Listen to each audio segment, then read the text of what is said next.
should pay attention to. And domestically, it's crucial to have very good macroeconomic policies put in place, and a very good cooperation between the monetary and the fiscal policies are key for a number of countries. But of course, it depends on the specific situations of any particular country, whether you resort to monetary policy or fiscal policy, it all depends. Mr. Litsun, China has emerged lately as a major new financer, especially under the Belt and Road Initiative. This has raised concerns about debt sustainability and accusations that China is pursuing what they call the debt trap diplomacy. What are your thoughts on that? For me? Yes, sir. You see, the Belt Road Initiative was proposed by China a couple of years ago, and the purpose is to improve economic cooperation through connectivity. But you see, the debt problems in numerous countries were accumulated over the years. And I don't think it's fair to put it down to the Belt Road Initiative. Indeed, to my knowledge, the purpose of the Belt Road Initiative is to improve the infrastructure investments. Infrastructure bottlenecks will be removed. That will pave the path for long-term development for so many countries. But we should learn from the history. For many countries, I think the issue is not whether you borrow the money from outside, it's how you spend the money you borrowed. Mm-hmm. How you spend the money, you spend it well or not. I think it's very much important. China, starting from 1980, borrowed substantially from outside, never ever had debt problems because China used the money judiciously. That's the key. So no foundation to those critical comments? I don't. You have to look at the data, whether the debt problems suffered by some of the countries are due to excessive exposure to China or not. You need to look at the data, and the data will speak for themselves. And I don't think it is fair to say that. Mr. Malpass, while debt problems are considered an issue pertaining to developing countries, but I think the 2008 crisis did reveal that those issues are also there in developed countries. As a World Bank, how do you help your clients achieve their development goals without creating a future debt problems? I think Jun's point about what is invested in is important. So the challenge as debt is taken on is to have projects that make sense, investments that make sense for the people of the country. And so I think that it requires transparency of the debt. If the government is borrowing money, it needs to be transparent about what the terms are of the debt, what the quality of the project is going to be, and what the side aspects, meaning collateral, liens, there are clauses within the contracts, and that's a challenge that I think needs to evolve, because the debt burden has gone up so fast that the end result has been quite a few projects that aren't really what the people of the country needed. So that's the government side, but as the World Bank and AIIB, if I may call it that way, what are you going to do to promote growth and that sustainability in developing and developed countries to avoid the mistakes of the past and really promote growth? In developing countries, we want to have very good country programs, so that we work closely with the countries on what their plan is, and see that it's got growth as one of the goals, and higher living standards for all the people. So that means living standards both in terms of monetary, but also social and environmental aspects of their advancement, and building that in. For the developed countries, I think we have to look at this issue that I mentioned earlier, that the stimulus is being channeled through a very narrow lens of bonds. So the primary tool being used is the purchase of bonds with short-term financing, and that is not really providing the stimulus that's needed for the developed countries. So following up on the developing countries, I think you took office with the intention to focus on having the individual countries do better, or what you call the breakthrough. Give us an update, a quick update before I move to Mr. Lichun. So I work a lot with individual country programs. I'm just back from India, and so they're working on a range of reforms that would allow faster growth in India. For example, in their financial sector, it hasn't advanced as much. For example, we've been talking about bonds. They don't have a very deep capital market, and they could benefit from deepening that capital market, which would bring in a lot more foreign money and also Indian money, and apply it to good projects in India. So that's one example. And around the world, developing countries need specific reforms. In Kenya, we're working with the fertilizer sector, where there can be a better matching of the type of fertilizer, and the farmers have access to different kinds. So there's a whole range of ways that countries can grow faster. Mr. Lichun, you have already 97 approved countries, although the bank is like only 4 years. And I think the only two missing from the big economies, Japan and the US. Tell me what you do to promote growth and debt sustainability to your clients and your members. First of all, in spite of the membership, our bank, AIIB, has enjoyed excellent working relationship with American and Japanese institutions, financial or in the future business companies. And also we enjoy very good cooperation between the World Bank and AIIB. Now, one thing I need to highlight, both our banks pay close attention to debt sustainability of our borrowing countries. Because if they do well, we do well. And our purpose is to help them to promote broad-based economic and social development. Now, the dilemma is, of course, if some country is already in high, very debt ratio, are they going to continue to borrow or not? It's a dilemma. But we in the multilateral development families need to help them. So one of the, I think, solution is to help the government to prioritize their development programs.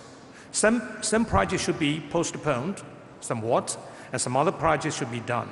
So we work together to help these countries to prioritize, put the money to the most important areas for any time zone. So all the projects we finance would generate incomes when they complete. So I often said, getting a project done on schedule and get them done, completed on schedule is crucial. And of course, we set 3 basic requirements for any financing we may consider. And I think we also, in this regard, work very closely with the World Bank. First is financial sustainability. The last thing MDBs will do is to see the money we gave them would create problems for them. Okay. Financial sustainability, environmental friendly, and socially responsible. Now, if you prepare such a project by the 3 standards, you have no worries about the debt problems. Speaking of multilateralism, Mr. Malpass, back in November 2017, you said that one of the main challenges to the US economy and the global economy is multilateralism. That involves expansion of multilateral banks. There must be a process to focus, prune, and streamline so those organizations make sense. If you are giving the chance now to change the mandate of the World Bank, what would you change? After that quote, there was a new capital increase negotiated for the World Bank, which focused the energy of the bank in ways that the shareholders agreed to and added capital. And we're also going through an important process now with IDA 19. That's a replenishment of part of the World Bank's funding, which And so that gives a chance for the bank to demonstrate its focus, its cost effectiveness, its ability to really have an impact on countries. So I don't think we need a change in, what did you call it? The mandate. In the mandate. We have that in a way that came through in 2018 and is now coming through in 2019. The mandate is pretty clear, and the job is to do it well and to do it in a way that really helps countries get to their next level of development. It turns out that's the hard part. The countries, you know, the problems in their policies are embedded. And so in order to really change the policies takes a concerted effort in the country, and we can help with that sometimes. I think we still have time for more questions. Mr. Litsoun, do you think the US dollar will continue as the reserve currency of the world, or we will see the yuan really emerge to be an alternative? You know, I believe the US economy will remain the biggest economy, and even China's economy, when it goes up, you have two major economies in this world. Their cooperation will be crucial for global peace and security. Now, with regard to US economy, US dollar, obviously, US dollar will remain the major reserve currency. But with the rise of China and maybe other countries, so some other currencies will also play a role, but this is not an alternative. Mm-hmm. Mr. Malpas. I want to take an opportunity to talk about digital in general and technology advance. So I think that the dollar will remain reserve currency and the reserve currency.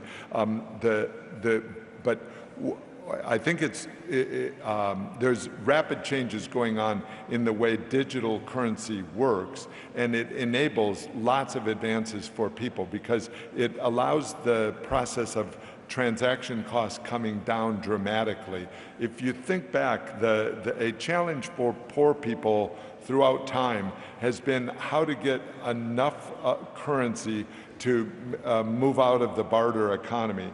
And we're now moving to another stage where they can hold money on a digital card. Women can hold money. That's very important because in the past it could get taken away physically. Yes. And so it gives access to new businesses that didn't have access to, or an ability to have access to money. So I think we should take note of that. And then I also want to mention the opportunity through technology into the education system. We have these two big challenges of growth and education of young people at a time when the internet is coming on stream and able to help teach people and help provide digital money that you know, India now has 1 billion households connected through cell phones to the outside world. That's a gigantic change from the past. But we have to differentiate here between cryptocurrencies and digital currencies, right? What do you think the future of cryptocurrencies, though? I don't have so much comment on that. I think sound money comes in lots of different varieties. And right now, the dollar is sound money. The euro, more or less, is sound money, and the Chinese currency has been sound. And so the challenge more, and of course the others, there are several sound stores of value in the world. So I'm more interested in how do you have systems that lower the transaction cost to the point where poor countries, poor people have full access to money, because that empowers them. And inclusion, of course. And creates inclusion for women, for small businesses, and for new entrants. One of the hardest parts in the past has been if you're setting up a new business, you don't have access to money, to the raw material that you really need. And so by having digital currencies, I think it gives much better inclusion. Mr. Litsoun. Well, I think it's very hard to predict what's going to happen in the digital world, because every second, every minute it would bring you something new. And I basically agree with David with regard to the roles to be played by the traditional currency and probably the cryptocurrency. But you see, the way we spend the money is very much different. It's very much different, and that I would say would probably go on for quite some time. And I think the fiat money issued by the sovereign governments will remain the major currency for the global economies, and that's more stable in my view. And on that note, we will wrap up. Okay. Thank you very much, Mr. David Malpass, the President of the World Bank, and Mr. Jen LeCun, the President and Chair of Asian Infrastructure Investment Bank. We will have to stay, though, on the stage. Okay. Okay.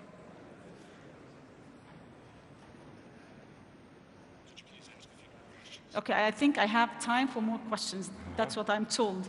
Because we need. I could mention Yes. what's in Kenya, through central bank regulation, they've allowed digital money that's really penetrating and creating hundreds of millions of transactions at low cost.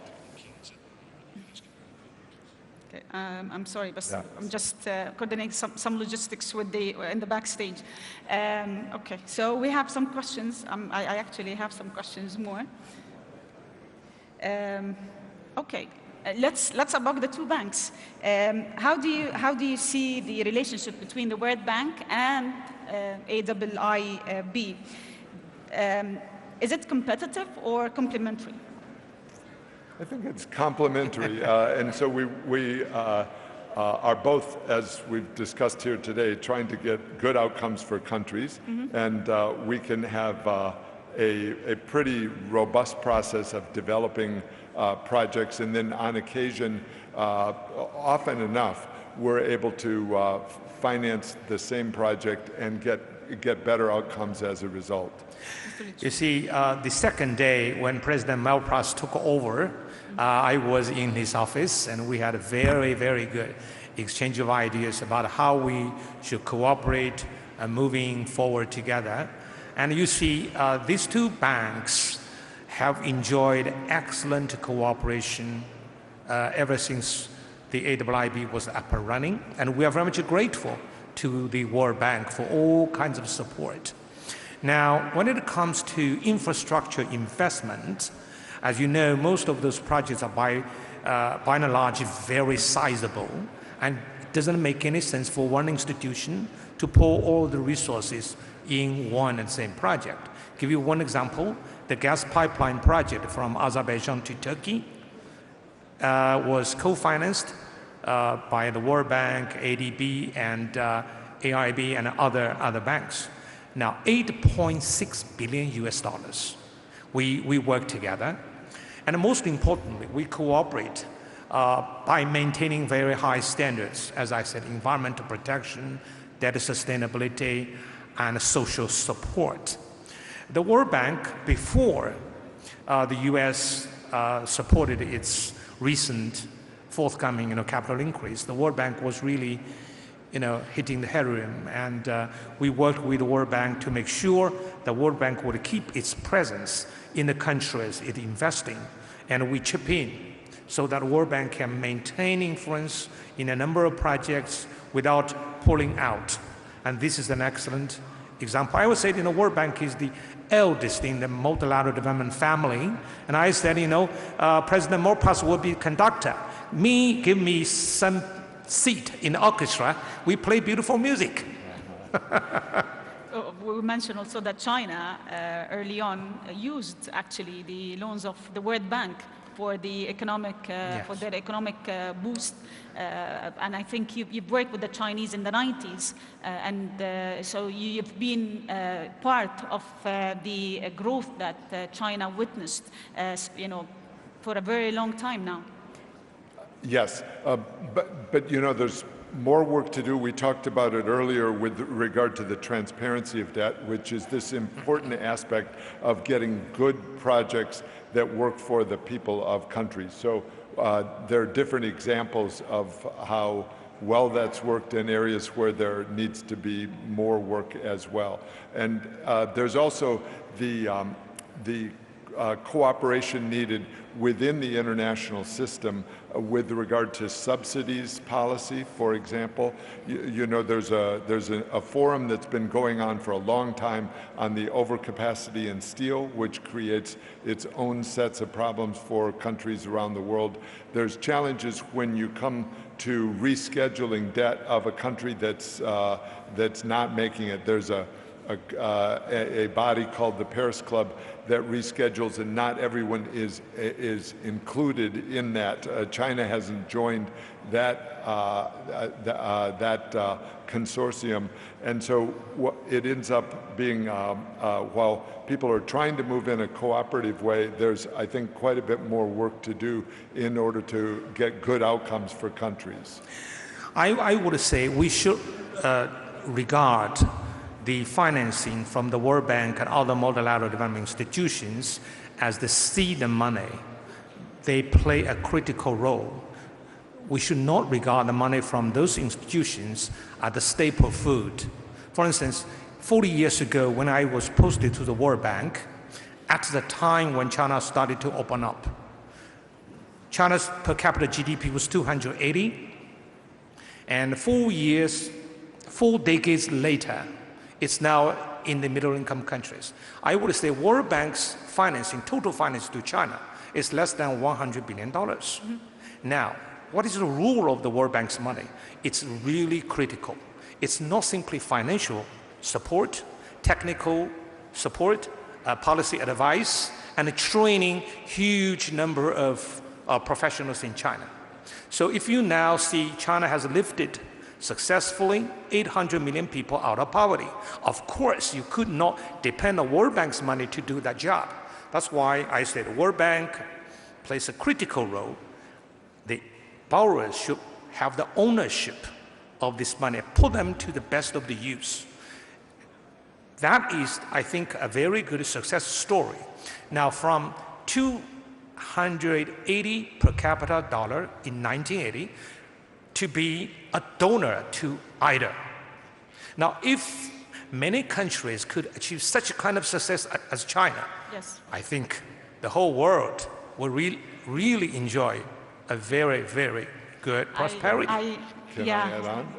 I think we need to wrap it up. That's all the time we have. I was going to make a pitch for the being open for business and allowing all that capital to come in that doesn't need the development assistance to do it. Having a good rule of law is critical and opens new avenues. Okay, thank you very much, our distinguished panelists, Mr. David Malpass, the President of the World Bank, and Mr. Jin Lachun, the President and Chair of AIIB.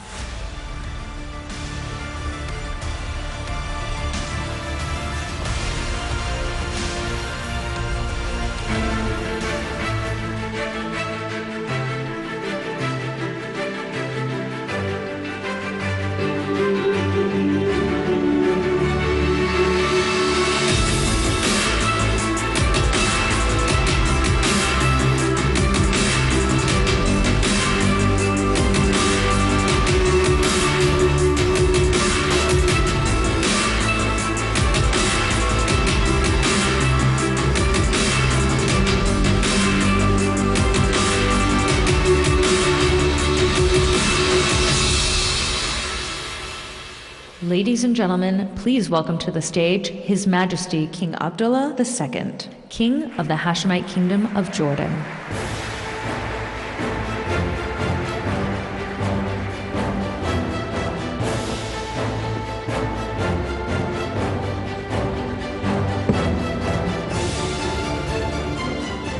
Bismillahir Rahmanir Rahim. Your Royal Highness, Crown Prince Mohammed bin Salman, Your Highnesses, Your Excellencies, distinguished participants, thank you all. I am delighted to be back in Riyadh And I thank my dear brother, the custodian of the two holy mosques, King Salman bin Abdul Aziz, and His Royal Highness Crown Prince Mohammed bin Salman, for the warm welcome, hospitality, and for hosting this important event. Investors, innovators, and sector leaders from around the world come to this lively forum to explore the future of the global economy. They come here to debate the best investments for the future, the investments that would bring them obviously the highest returns. And I cannot claim to be a business expert, but I can point you in the right direction. And the future starts here, in this region, with its talented, creative, and forward-looking youth, 70% of our population. Their innovation knows no bounds. Their energy knows no limits. And their potential is so full of promise. You can find them all across the Arab world, from the Atlantic Ocean to the Arabian Gulf. And here in Saudi Arabia, you will find an eager youth cohort ready to play their part, but incentivized by a leadership that speaks their language. Indeed, Arab youth are our most vital resource and the key to the future of this region and this world. And they're waiting for you. My friends, as holders of this immense wealth, we in the region recognize the need to nurture our young people's talents and harness their energies. And we must enable them through quality education and empower them towards success. Now, my country strongly believes in this. Young Jordanians never cease to amaze me with their infectious energy and their ambitious dreams. They are the coders and creators, the disruptors, and the innovators of tomorrow. And investing in their boundless talents is an investment in a bright future for our region and our world. We are home to youth-led enterprises that are challenging the face of the economy in our region and beyond. Though Jordanians make up only 3% of the region's population, they represent 27% of its top innovators. And a new generation are on the way. They are awaiting your support for their talents, your belief in their potential, and your investment in their future. They have already much to show for their potential. Their competitive market skills and global outlook have helped make our ICT sector a significant contributor to economic growth.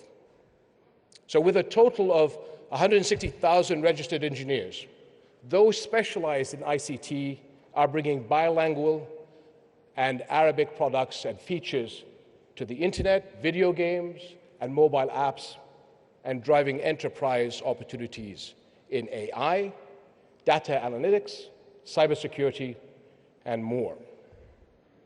Jordan's over 35,000 highly qualified physicians are turning our medical sector into a promising engine of growth.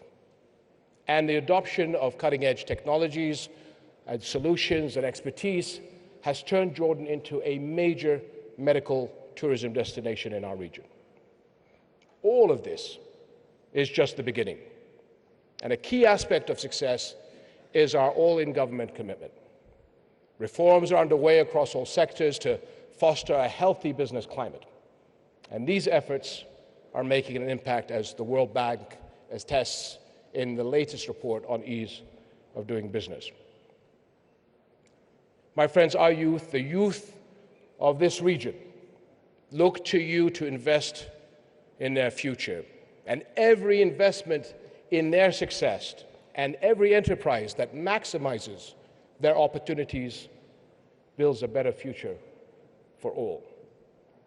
So I invite you to take a look at what Jordan and this region have to offer. With your vital resources and our precious human capital, there is no limit to what we can achieve. Our young people are awaiting your push to take flight towards a future of hope, a future of prosperity, a future we can all share.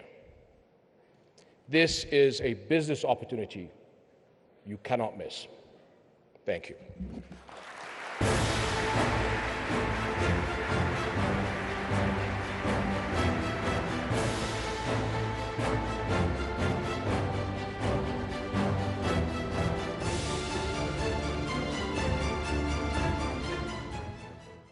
Ladies and gentlemen, please welcome to the stage the Chairman, CEO, and co-founder of the Blackstone Group, Mr. Stephen A. Schwarzman, and White House Senior Advisor, Mr. Jared Kushner.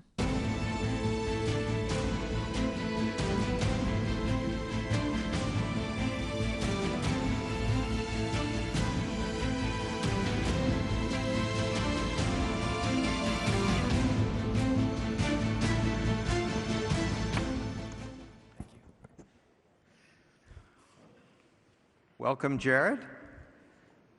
As you know, the President's first foreign trip was here to Saudi Arabia in 2017, where his goal was to reinvigorate the relationship between the U.S. and the region. How do you think we've done? What's been accomplished since then? Thank you, Steve, and thank you all, and thank you to the Crown Prince and to the King and to everyone for having us here. I think that this forum is actually a good example of some of the progress that is being made in the Middle East. There's so much talk and so many people who get together to talk about the problems that the Middle East has, the problems that they've had, but there's not enough focus on what the potential and what the great opportunity is for the future of the Middle East. When the President decided to do that trip, the focus was, at the time, we were coming off of a previous administration. We saw Iran being emboldened. We saw ISIS had a major caliphate in the middle of the Middle East. We saw that the spreading of extremism and the ideology and the financing of terrorism was a major problem. And we wanted to get focused on how do we turn the future and how do we roll these things back. And I think we've made progress on all those fronts. And I didn't even mention all the problems, but seeing the discussions that are happening here and really the future of what the Middle East can be really has to start with investment, it has to start with opportunity, it has to start with people working together and trying to find a way to create more jobs, more opportunities so that people can see a path for a brighter future so that some of the distracting and more destructive things that people have focused on in the past will not be the pathway that the next generation takes.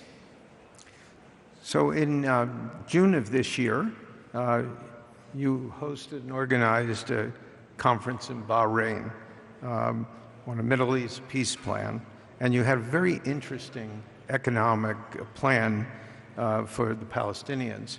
So where do you think that sits at the moment? So I think that that's another one of the problems in the region, which I don't think if you solve the issue between the Israelis and the Palestinians, you solve all the regions and all the problems in the region, because the problems here are plentiful.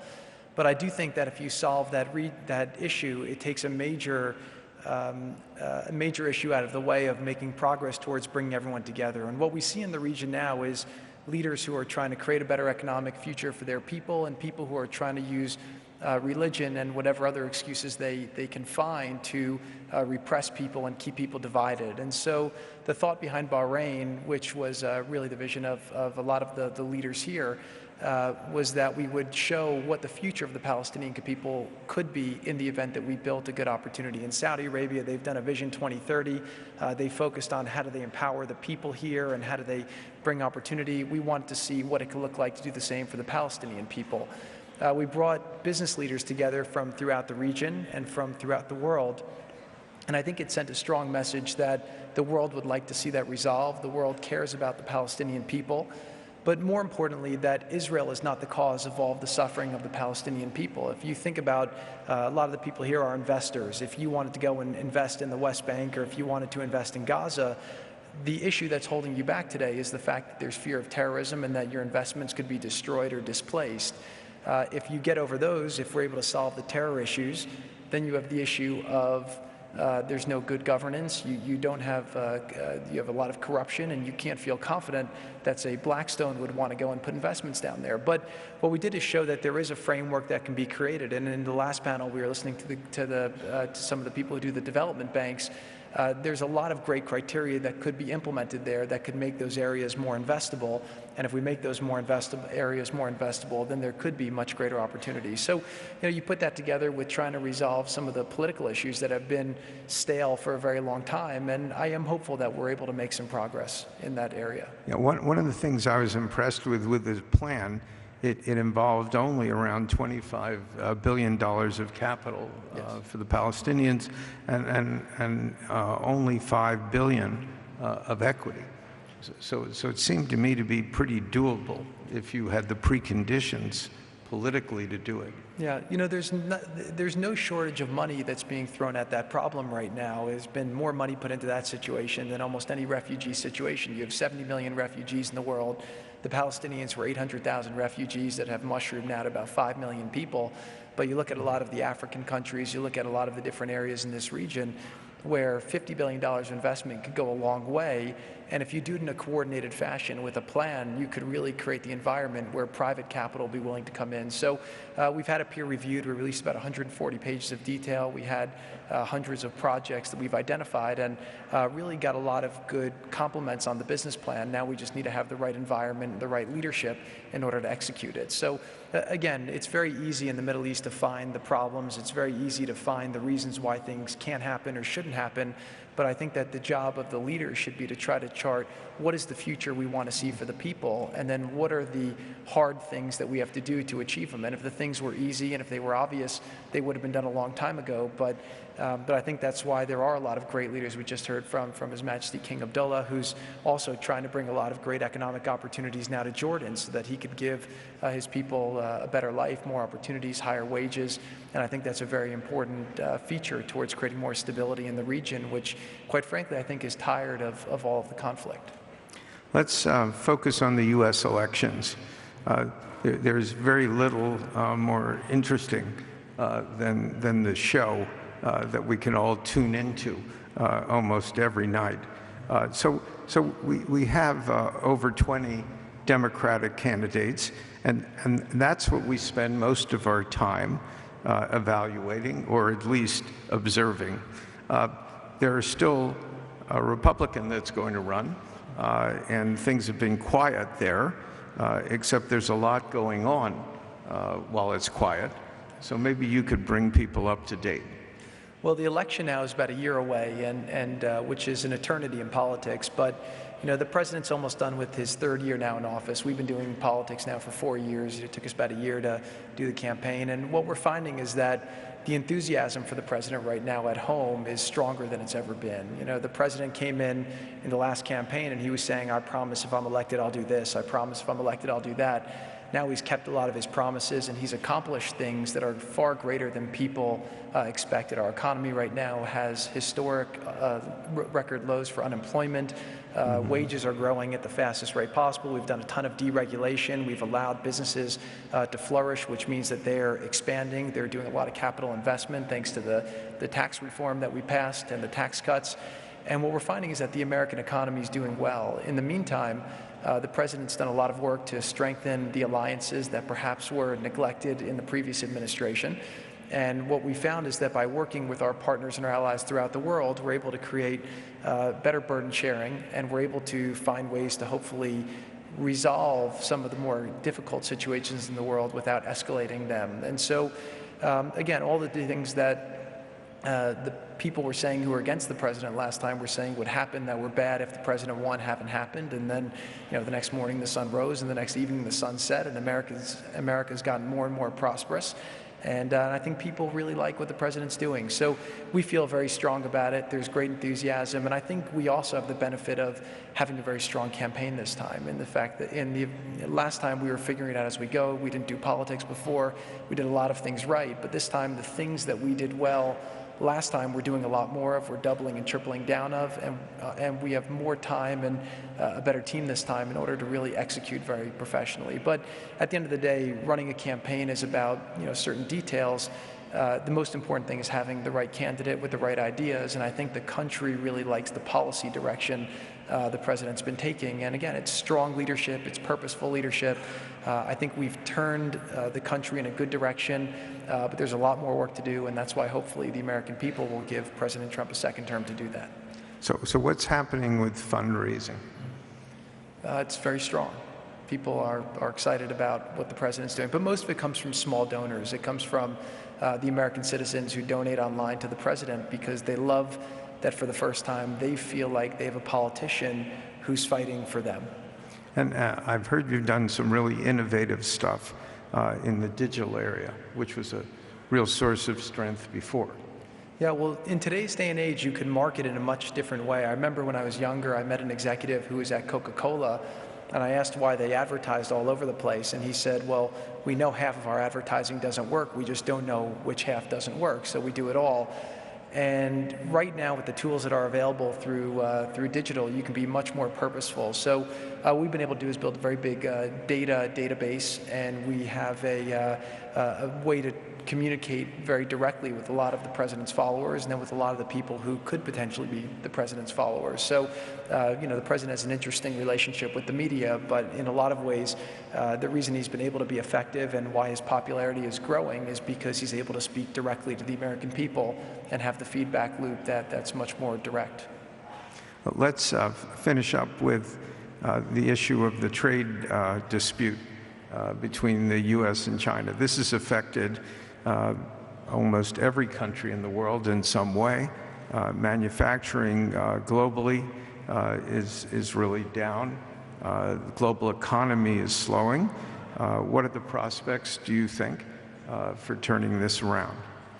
So I think there is a lot of positive potential out there. Obviously, the president's been talking about the imbalance in trade for 30 years and how he feels like America was getting the raw deal. And, the origins of this really go back to the Second World War, where you had a situation where America was by far the wealthiest country in the world, and the whole notion that was created as a world order was America should try to figure out a way to protect a lot of the world, and then also a way to do disproportionate market access with everyone so that a lot of these countries that were ravaged by war could then build up. And probably somewhere around the 80s we should have rebalanced it, but we just never did. So you have a lot of very wealthy countries now that have asymmetric market access with America, and that's caused a lot of our middle-class manufacturing jobs to leave. And then 2001, when China joined the World Trade Organization, that really accelerated, and obviously the NAFTA deal as well, which was 94, that also really accelerated the trend. So we've had over 70,000 factories in America have closed, which has led to an erosion of a lot of the working-class manufacturing jobs. So the president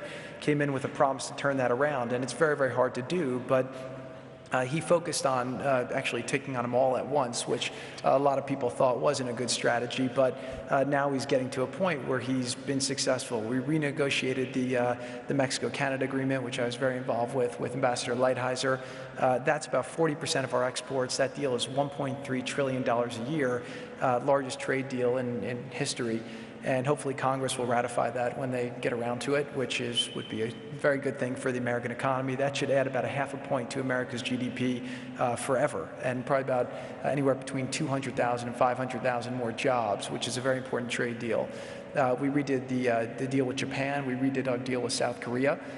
Europe, we're still going back and forth with on some things. And then with China, there's a lot of issues that we addressed that, quite frankly, were neglected for far too long. And I think we had a very honest dialogue with China, but they saw that we were serious because a lot of these issues weren't even U.S.-China issues. Issues like intellectual property is really, China versus civilization, and it's people who either want to have a rules-based system or not. So I think people understand the president. They know that he's firm. They know that he's going to make the decisions that he thinks are right. And I think ultimately we've come to an understanding with China now on where we want to head. And I think that Secretary Mnuchin, who's here, and Ambassador Lighthizer have done a fabulous deal on the front lines of that negotiation.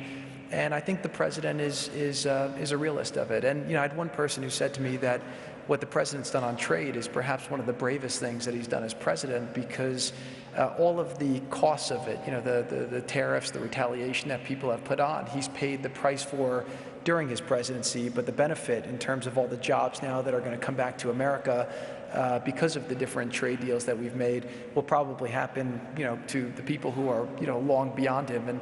And so it's been very successful for the country. I think one of our biggest problems now as a country is we don't have enough workers. And so we're seeing a lot of people who are not in the workforce coming off the sidelines, and we're seeing wages rising, which is very good for the American consumer. So overall, it's been a very transformational period. If you look at the body of work over 3 years, though, the president's been very successful at accomplishing the things that he wanted to accomplish, and he's made America, I think, as competitive as it can be. And I think that in doing that, we've been able to strengthen a lot of partnerships, because a lot of these partnerships, when they're based on fair deals and mutual understandings, then they become much more long-term durable. And that's really the thought that the president wants to leave behind when he's done hopefully changing the structure of how America interacts with a lot of its allies. Well, Jared, thanks for being here, but really thanks for disrupting a normal life. Public service isn't the easiest thing to do, and you've made an enormous effort and impact on the country and on the world. Thank you very much, and thank you for everything you do and all the great work that you've done to really impact so many people. Yeah, I'm actually not a full-time interviewer. This is not what I normally do. But. That's great.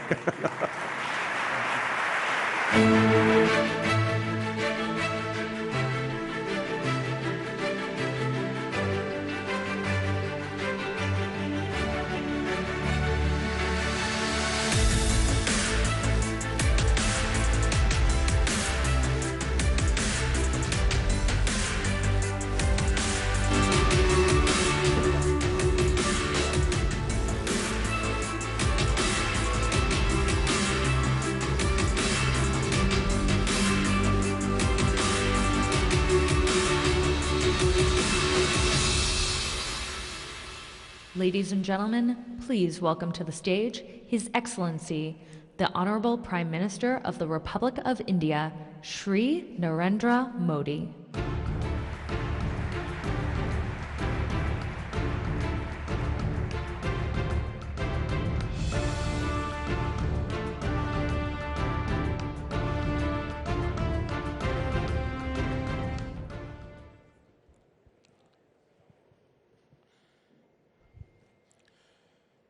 Your Royal Highness, Excellencies, ladies and gentlemen, friends, Namaskar. Good evening. मैं His Majesty the King and Custodian of two holy mosques और मेरे भाई His Royal Highness the Crown Prince का धन्यवाद करना चाहूँगा कि उन्होंने मुझे इस फोरम में भाग लेने का निमंत्रण दिया।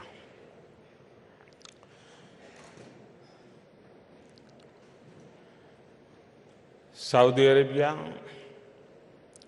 और यहाँ स्थित पवित्र मॉस्क दुनिया के करोड़ों लोगों की आस्था का केंद्र है। ये भूमि वर्ल्ड इकोनॉमी का भी ऊर्जा स्रोत रही है। आज रियाद के इस ऊर्जावान शहर में आपके बीच में मुझे भी पॉजिटिव एनर्जी महसूस हो रही है। Friends, future investment initiative forum के विषय से ये स्पष्ट करते हैं, इस फोरम का उद्देश्य सिर्फ यहाँ के अर्थतंत्र की ही चर्चा करना नहीं है, बल्कि विश्व में उभरते ट्रेंड्स को समझना और उसमें विश्व कल्याण के रास्ते ढूंढना भी है। इसी कारण यह dynamic platform business world calendar का एक महत्वपूर्ण भाग बन गया है।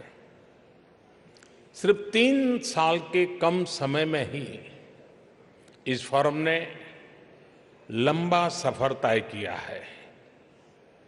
मेरे मित्र और भाई क्राउन प्रिंस इस सफलता के लिए बहुत बहुत बधाई के पात्र हैं।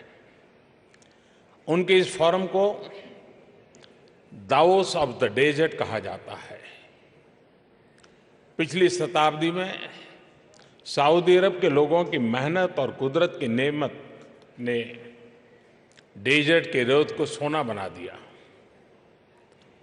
अगर चाहता तो सऊदी अरब का नेतृत्व आराम से बैठ सकता था, मगर आपने आने वाली कई पीढ़ियों के बारे में सोचा, भविष्य की चिंता की, पूरी मानवता का ख्याल किया। मैं his royal highness crown prince को इस बात के लिए बहुत बहुत बधाई देता हूं।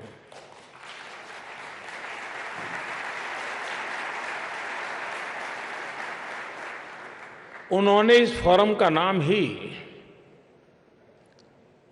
फ्यूचर नहीं रखा, बल्कि इसकी पूरी संकल्पना फॉरवर्ड लुकिंग है, भविष्य के प्रति उन्मुख है। ऐसे में उनका भाई और पड़ोसी होने के नाते इस उम्दा इनिशिएटिव में दुनिया की सबसे तेज विकासमान बड़ी अर्थव्यवस्था का प्रतिनिधित्व करना मेरे लिए स्वाभाविक ही है। फ्रेंड्स, मैं आपके बीच भारत के लोगों की शुभेच्छाएं लेकर के आया हूं। हमारा सऊदी अरब से नाता हजारों वर्ष का रहा है। ऐसी दोस्ती रही है, जैसे आप कहते हैं सदाकत तुम, कि एक दूसरे के वहां हमें अपनापन लगता है। हमारे ऐतिहासिक संबंधों और संपर्कों ने हमारी स्ट्रेटेजिक पार्टनरशिप को created a very strong foundation for our strategic partnership, and today, during our discussions with His Royal Highness the Crown Prince, we have established the Strategic Partnership Council, taking our relations to new heights. Under the guidance of His Majesty the King and His Royal Highness the Crown Prince, we have been able to achieve progress and a sense of kinship that surpasses our expectations. I would like to express my gratefulness to him for his efforts and for his affection for India. Friends, today at the Future Investment Initiative, I have the opportunity to speak to you about what's next for global business, and in that context about the emerging opportunities and possibilities in India, about our expectations and objectives. India has set itself the objective of doubling the size of its economy, making it a $5 trillion in the next 5 years. Therefore, the theme of this conference becomes all the more relevant and important. Friends, today, as we strive to give an impetus to development in India, it is important for us to have a good understanding of emerging trends. Therefore, today I would like to talk to you about 5 major trends that influence global business. The first trend is the impact of technology and innovation. The second, the importance of infrastructure for global growth. The third, the changes taking place with respect to human resources and the future of work. The fourth, compassion for the environment. And the fifth trend is business-friendly governance. Friends, we have all personally witnessed the increasing influence of technology and innovation. Transformative technologies such as artificial intelligence, genetics, and nanotechnology have now gone beyond the stage of research and are rapidly becoming an integral part of our daily lives. The changes in technology are benefiting those societies the most that have developed a culture for adopting new technologies and for innovating further on them. In India, in order to strengthen this culture, we have made efforts at various levels, whether it is startup challenges or hackathons for the youth, or then the Atal Tinkering Labs for school children, where they can themselves experience innovation. Today, in India, We are creating a comprehensive ecosystem for everything from research and development to tech entrepreneurship. We are also beginning to see the results of these efforts. Today, India has become the third largest startup ecosystem in the world. Startups are emerging in India's Tier 2 and Tier 3 cities as well. In India, the number of unicorns valued at over $1 billion is increasing. Many of our startups have started investing at a global level. Indian startups are acing everything from food delivery to transport to hospitality to medical treatment to tourism. And hence, I request investors from all over the world, in particular venture funds, to come and make the most of our startup ecosystem. I am very confident that investments made in innovation in India will give the maximum returns. And these returns will not just be in the form of material wealth, you will also empower the youth. Friends, for global growth and for the development of businesses, the importance of infrastructure is continuously increasing. I believe that infrastructure is an opportunity multiplier. Infrastructure gives businesses huge opportunities for investment on the one hand, and on the other hand, infrastructure is essential for the growth of businesses. It is indispensable. Friends, today, the maximum opportunities for physical infrastructure in the world can be found in developing countries. If you look at Asia, it needs $700 billion of investment in infrastructure every year. In India, we have set ourselves the target of investing $1.5 trillion in infrastructure in the next few years.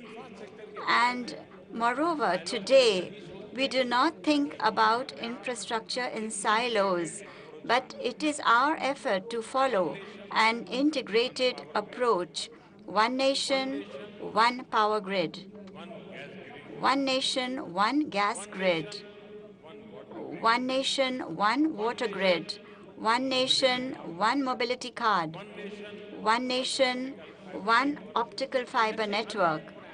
Through many such efforts, we are integrating India's infrastructure. We have set ourselves the objective of giving every Indian a home and of providing electricity and tap water to every home. We have also increased the speed and scale at which we build infrastructure in an unprecedented way. And therefore, in India, there will always be double-digit growth for infrastructure. There is just no possibility of capacity saturation in this area. And for this reason, returns are always certain for investors for a long time to come. Friends, the third trend, that is the changes taking place with respect to human resources and the future of work, are also very important. Today, decisions regarding international investment depend on the availability of quality manpower. At the same time, skilled manpower has become a criteria for company valuations. Therefore, the challenge we are faced with is how to ensure rapid skill development for our people. The way the nature of work is changing, we will have to reskill our people several times in the years to come. The learn, unlearn, and relearn cycles will become necessary. Friends, skilled human resources from India have gained respect and repute all over the world. Indian talent has created for itself a unique identity in Saudi Arabia as a disciplined, law-abiding, hard-working. For skill development in India, we have prepared a comprehensive vision, and we have been continuously working on it. Through the Skill India initiative, in the next 3 or 4 years, we will train 400 million people in different skills. This will give companies investing in India assured skilled manpower. Indeed, the global economy will grow if skilled manpower mobility is made easier. I believe that we should not limit international trade agreements to just transactions in goods, but also simplify them by making manpower and talent mobility an integral part of these agreements. Friends, the fourth trend, that is compassion for environment, is not just a trend, but it is also a major need of our times. Indeed, the impact of climate change and the importance of clean energy are so extensive that we cannot afford to ignore them. Our energy consumption pattern is set to change further in the coming years. From coal to oil and oil to gas, the predilection towards renewables can only go up. Energy consumption and energy savings will both be important, and so will be energy storage. The challenges of environmental degradation will also increase. Bearing this in mind, in India, we have increased the amount of investment in gas and oil infrastructure.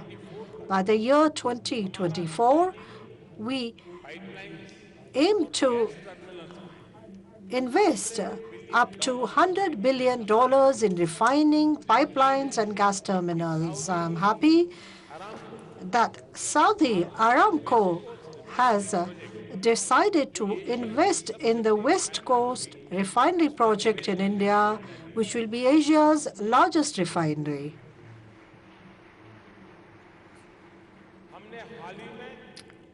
We have recently liberalized the investment norms in the downstream sectors, especially retailing, which will further enhance the ease of doing business in this sector. Apart from this, it has also been decided to raise the initial target of generating 175 gigawatts of renewable energy to 450 gigawatts in the coming years. Indeed, investment in energy is vital for India's fast-growing economy. And we invite the energy companies present here to make the most of these opportunities. Friends, last but not the least, the fifth trend, that is the changing role of government and its impact on the future of business is also very important. For me, the emphasis has always been on minimum government, maximum governance. I believe that a proactive and transparent government can play the role of a good facilitator for a competitive, innovative, and dynamic business sector. Clear rules and fair systems are essential for the growth of the private sector. It is in line with this thinking and this approach that over the past 5 years in India, we have instituted several major structural reforms. Today, India has become the biggest destination of foreign investment thanks to an easing and liberalization of the FDI policy. India has received $286 billion of foreign direct investment in the past 5 years. This is almost half of India's total FDI inflow in the last 20 years. Whether it is the Insolvency and Bankruptcy Code or a countrywide taxation system, we have taken some difficult decisions and we have implemented them. Today, India's tax structure and the intellectual property rights regime are comparable with the best in the world. It is owing to such reforms that India has consistently improved its position in every global ranking index. A jump of 10 ranks in the Logistics Performance Index, an improvement in the Global Innovation Index ranking by 24 places, in the World Bank Ease of Doing Business Index. We were at 142 in 2014. Today, we have made significant progress and are at 63rd position in 2019. For the third consecutive year, we are among the top 10 reformers in the world. We have also abolished more than 1,500 old laws which were putting obstacles in the way of development, friends. In the last 4 to 5 years, an additional 350 million people have joined the banking system. Today, almost every citizen in India has a unique ID, a mobile phone, and a bank account. This arrangement has allowed us to plug a leakage of $20 billion thanks to transparency in direct benefit transfers. That means a saving of $20 billion. Health is an important responsibility of any government. And in this area, in order to enhance the quality of service, India has taken several steps. The world's largest government healthcare program, Ayushman Bharat, provides health cover to over 500 million people. That is more than the total population of US, Canada, and Mexico.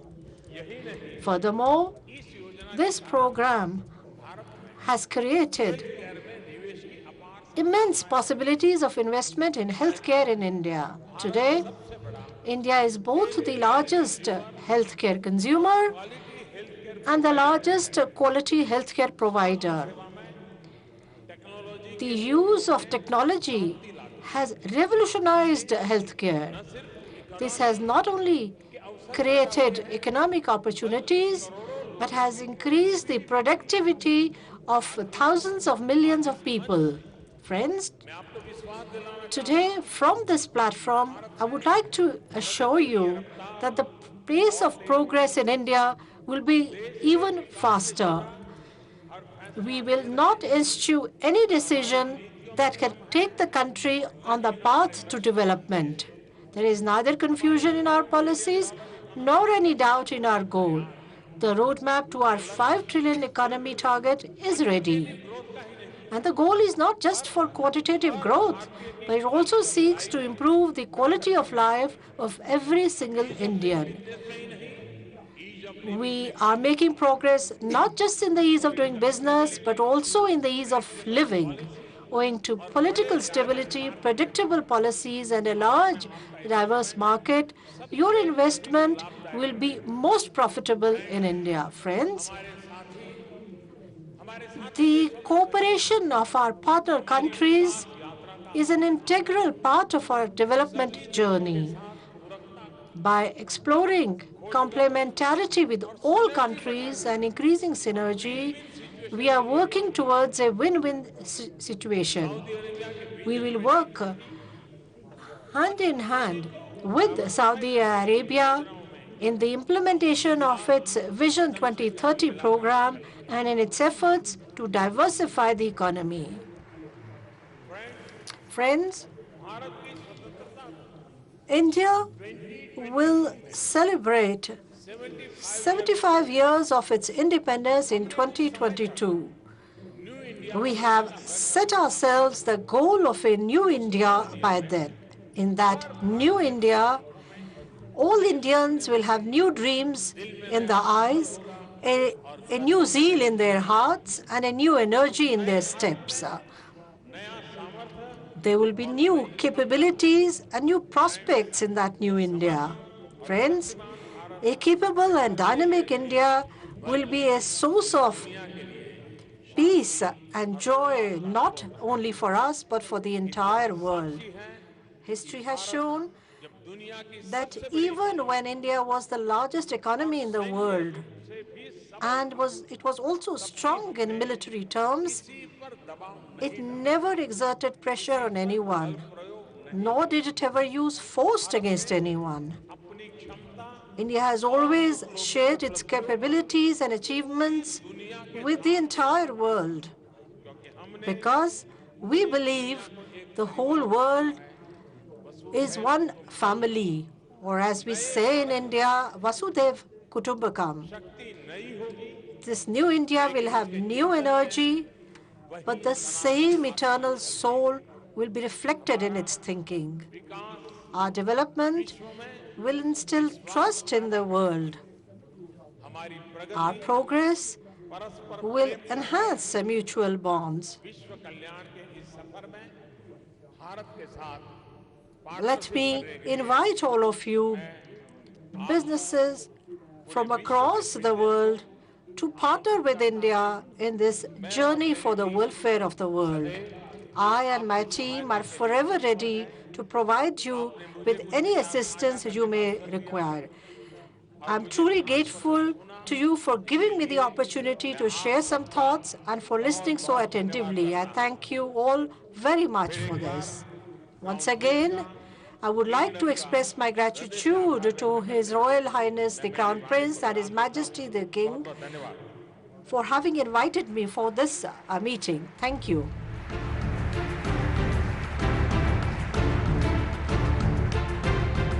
Ladies and gentlemen, to join the Prime Minister in conversation, please welcome to the stage the founder, chairman, and co-chief investment officer of Bridgewater Associates, Mr. Ray Dalio.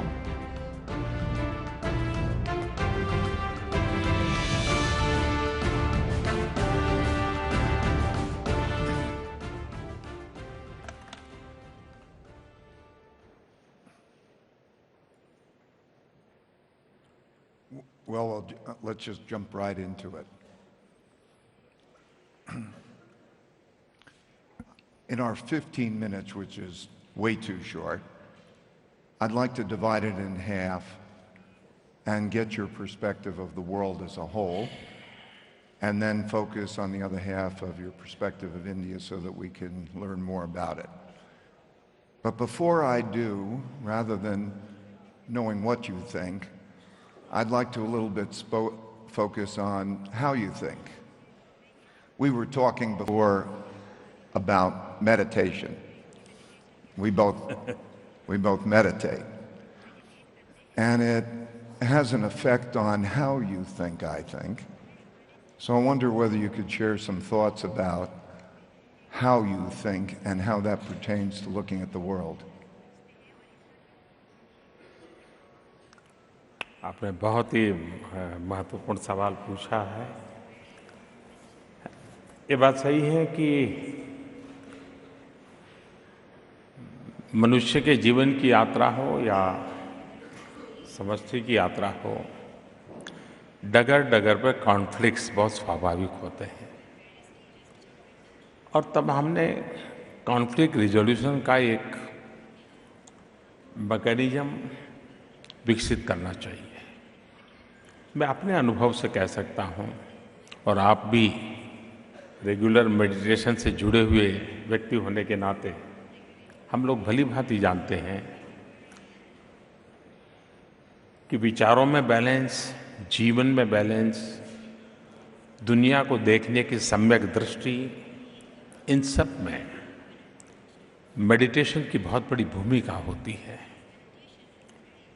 जब आप detach होकर के स्थितियों को देखते हैं, तब आप संतुलित सोच और एक प्रकार से उपयोगी निर्णय की दिशा में जा सकते हैं। इस सारी प्रक्रिया में जो लोग रेगुलर मेडिटेशन की दुनिया से जुड़े हैं, वे अपने भीतर इस प्रकार की एक एनर्जी को अनुभव करते हैं। और इसलिए आपने सही कहा कि मेडिटेशन का अपना एक महत्व है। लेकिन जहाँ तक विश्व की परिस्थिति का सवाल है, हम देख रहे हैं कि शांति की चर्चा शायद सबसे अधिक इसी शताब्दी में और पिछली शताब्दी में हुई है। लेकिन सबसे ज़्यादा कॉन्फ्लिक्ट भी इस शताब्दी और पिछली शताब्दी में हुए हैं।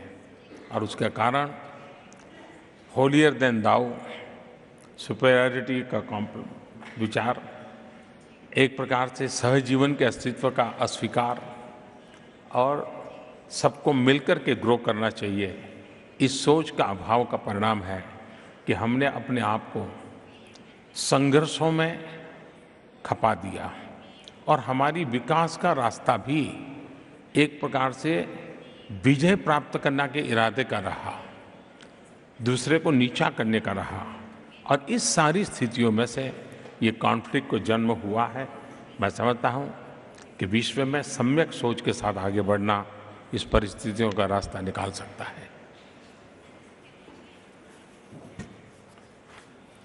Meditation tends to and then look down on them. I wonder if we could talk about the world from the perspective of 5 major issues.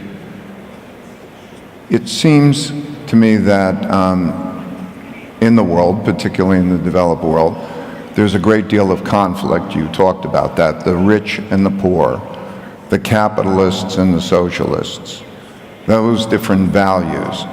So conflict, and as it affects capitalism, as it affects the way we are with each other, there's one dimension. Second dimension is the international changing of the world order, the rise of powers, India, China, and others, and the associated conflicts with those.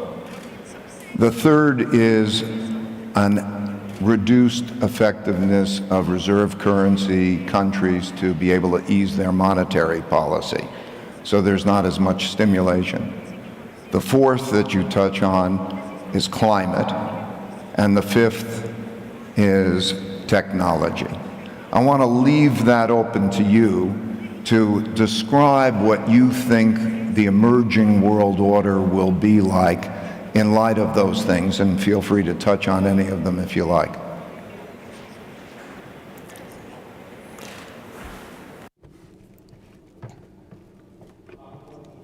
You're absolutely right. We used to live in a bipolar world in the past. And when the world was bipolar, all countries decided to be in one camp or the other. And that was the tradition. Today, the world has changed. Today, we live in a multipolar world. And today, each and every country is interdependent, interconnected. Of course, each has its own needs and requirements, and technology too plays an important role. 10, 15 years ago, we used to view the world very differently from the way we view it today. And therefore, it is important for us to change our way of thinking. Today, even the smallest of nations has its place in the world. It has its role to play. It has its needs. And therefore, we need to further strengthen this multipolar world. We may have our own beliefs. We may be socialist, we may be capitalist, we may have our own beliefs, but ultimately it is important that we need to work for the welfare of humanity, and we have to think on those terms. There were times when force was basically acknowledged and recognized through expansionism? How many countries are you able to overcome? How much land have you been able to acquire? And that is how we used to analyze and understand the world. Today, we no longer speak of expansionism, we speak of development. And how can we reach higher heights through development? That is the focus. We need to improve the lives of common people in your countries. You need to use technology to ensure that and see how important a role it can play. You need to see how well you can bring up your areas.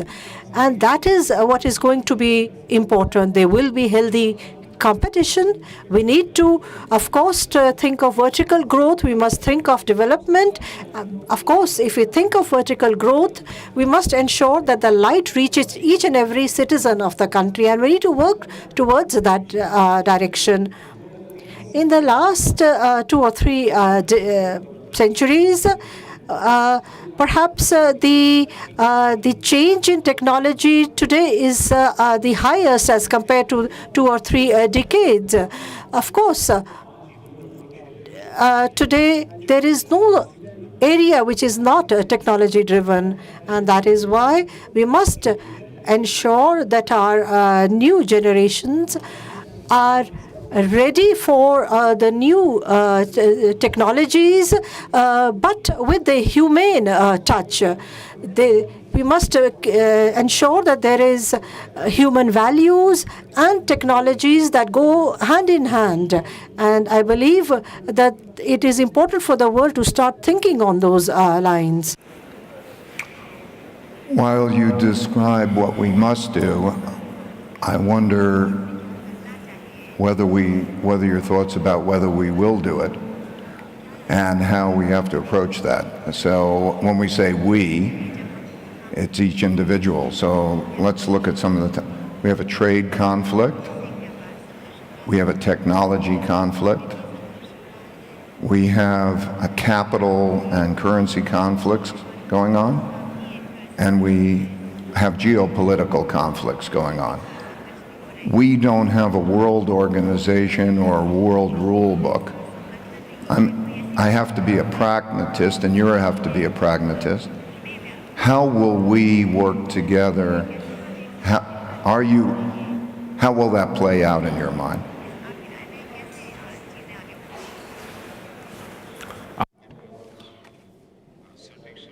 You have talked about the present-day wars in a very interesting manner, the different types of wars and conflicts that are happening in the world today. Just as the different kinds of wars have developed, the different fields have become reasons for wars. We have water, which is a reason for conflict, and space, which is a field of conflict. Land is an area for conflict. So we are creating new areas where we have conflicts, and this is perhaps a sign of the weakness of a man. When the United Nations was created, it was to be an institution that was to play a catalytic role in the resolution of conflict. But unfortunately, we were not able to develop the kind of organization we needed. When the UN completed 70 years, we believed that perhaps the UN will change, there will be reforms. The UN is now going to be 75 years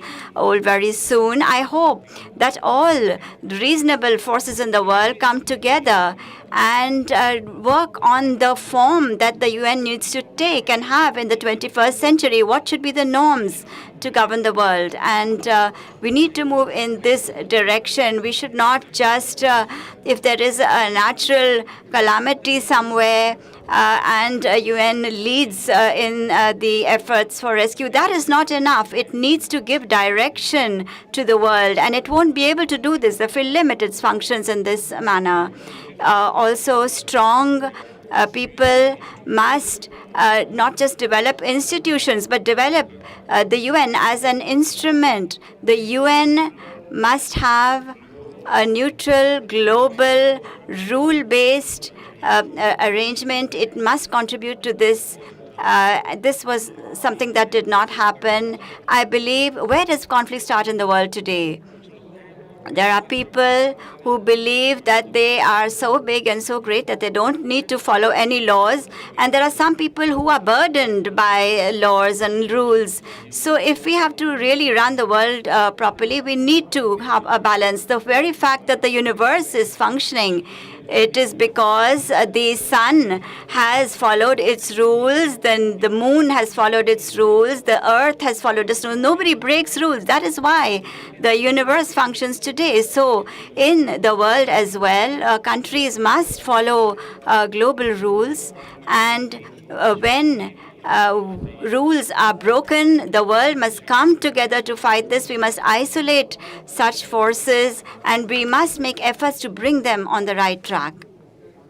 That's one of the reasons I started with the topic of meditation, to rise above it and hopefully deal with the common good and the capacity to do that. I hope your musts get accomplished. Turning to India, one of the things I think that you've done, well, you've done many remarkable things, but one of them is to represent all of the people in India, or the vast majority. You're not representing the poor or the rich.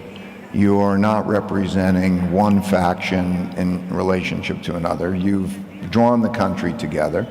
You've made tremendous accomplishments. You've brought something like 500 million toilets, and you've brought water, and you will bring water to all of those people, and you are changing their well-being in a united way. So you don't seem to encounter the same political challenges that a lot of leaders face. You seem to have brought it together, and you're creating an economy that is making a great deal of progress for all of the people in a broader way. I'd like to get your sense of what is it like to be in your shoes?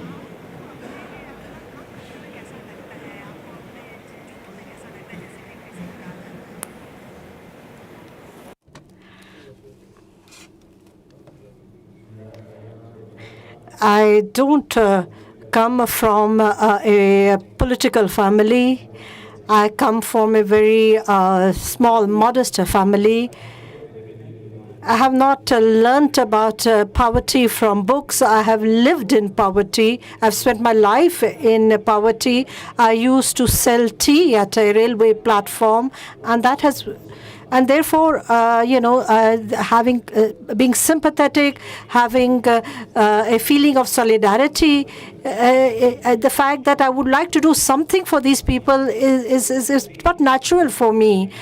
I'm very interested in removing poverty, and I think India has been able to achieve this to a very large extent. My objective is to empower the poor so that themselves come out of poverty. So the kind of programs that I bring in focus on these issues.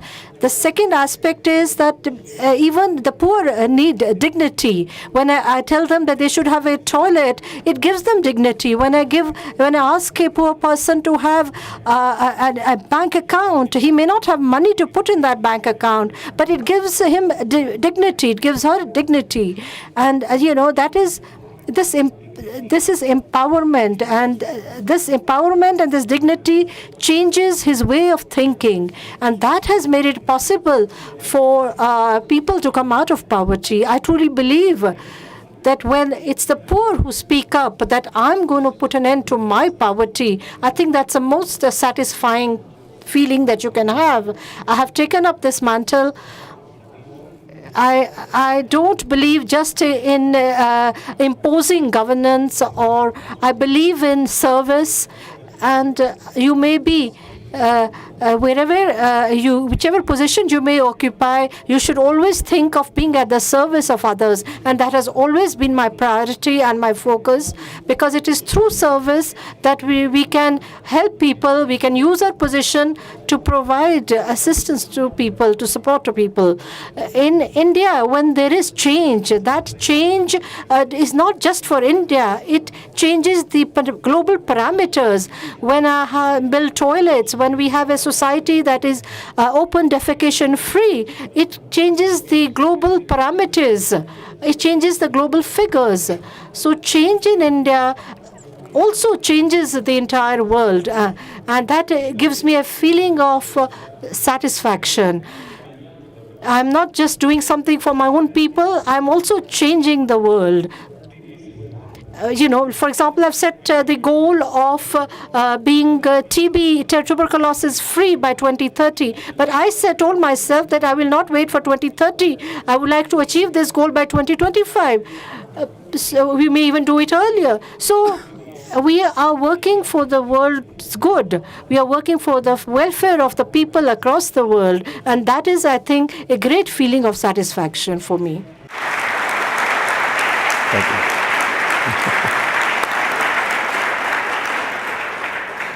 One more question because we're out of time. Your combination of human capital and technology is very interesting. In much of the world, technology is replacing jobs, and it puts the wealth gap, it increases the wealth gap. I'd like your thoughts on combining your human capital and raising the capacity of human capital with technology and using that as a combination to raise India.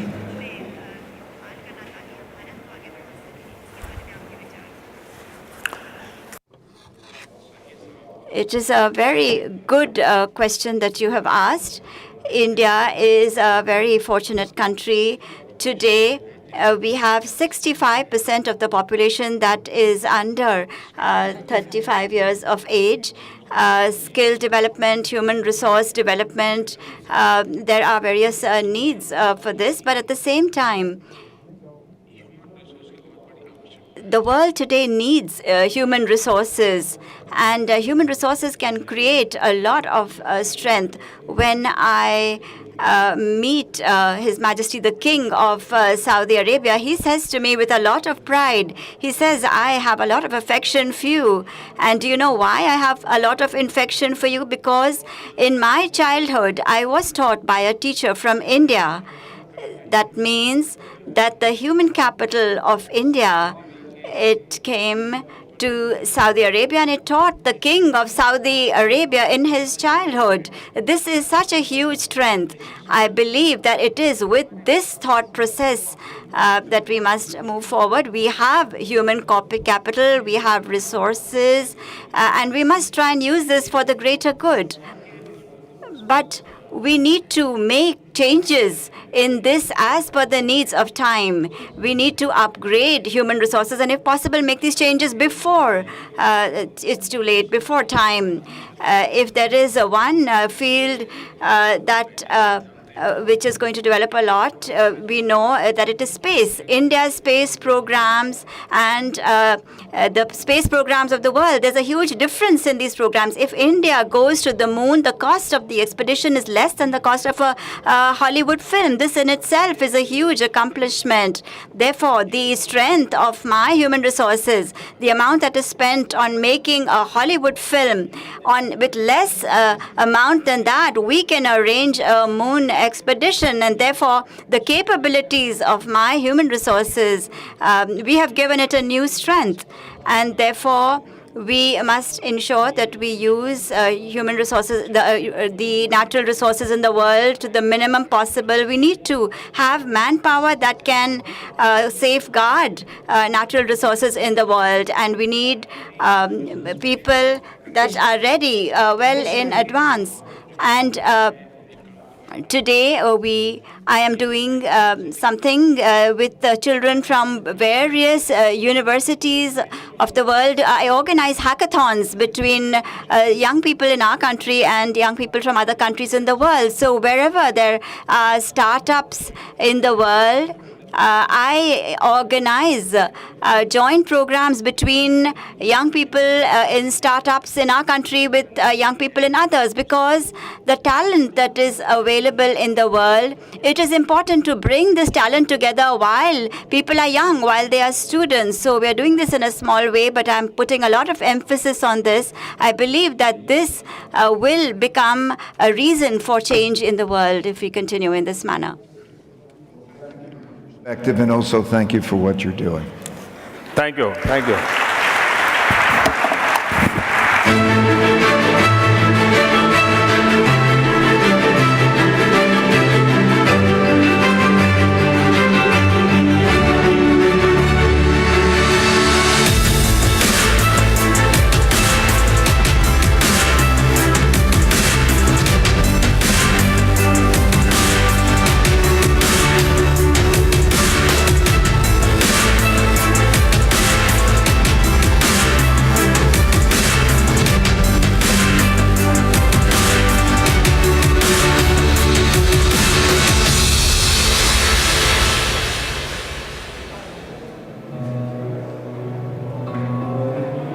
Ladies and gentlemen, this concludes today's session.